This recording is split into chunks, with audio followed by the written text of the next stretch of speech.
Well, what is supposed to be a nonpartisan race has turned into a display of party politics. The Coeur d'Alene school board elections are tomorrow, and they're raising questions about the motivation of some candidates.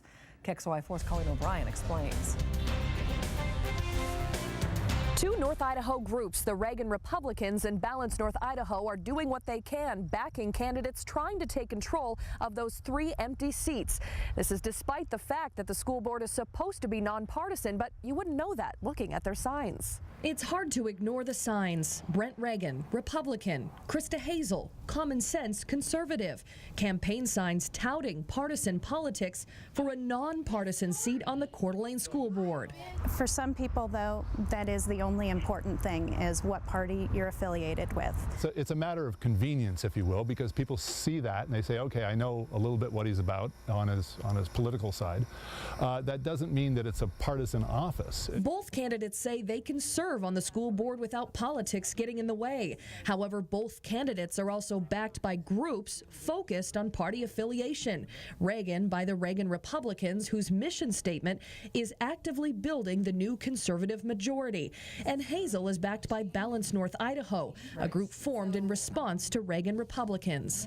Several of us were a little, I don't know what you would say, concerned about the Reagan Republicans trying to attempt to take over all of the elected seats in town, and they have been pretty successful. Eden Ergens has a child in the Coeur d'Alene School District and says the current school board is made up of like-minded people.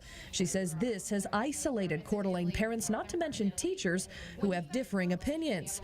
Ergens says if all Reagan Republican endorsed candidates win this election, the consequences would be dire. We would have an exodus of a lot of teachers. I'm pretty sure a lot of people are waiting to see what happens with this election. All attempts to reach Reagan Republicans for a response were unsuccessful, and with ballots due tomorrow, both candidates are doing everything they can to get out the vote, even if that means bringing politics into a position both admit has nothing to do with being a Republican or otherwise. I think a lot of the attention that's been going towards this whole question of partisanship, that's just a smokescreen. There isn't really an issue behind it. For me, I look at it as regardless of the partisan politics, we should be focused on education.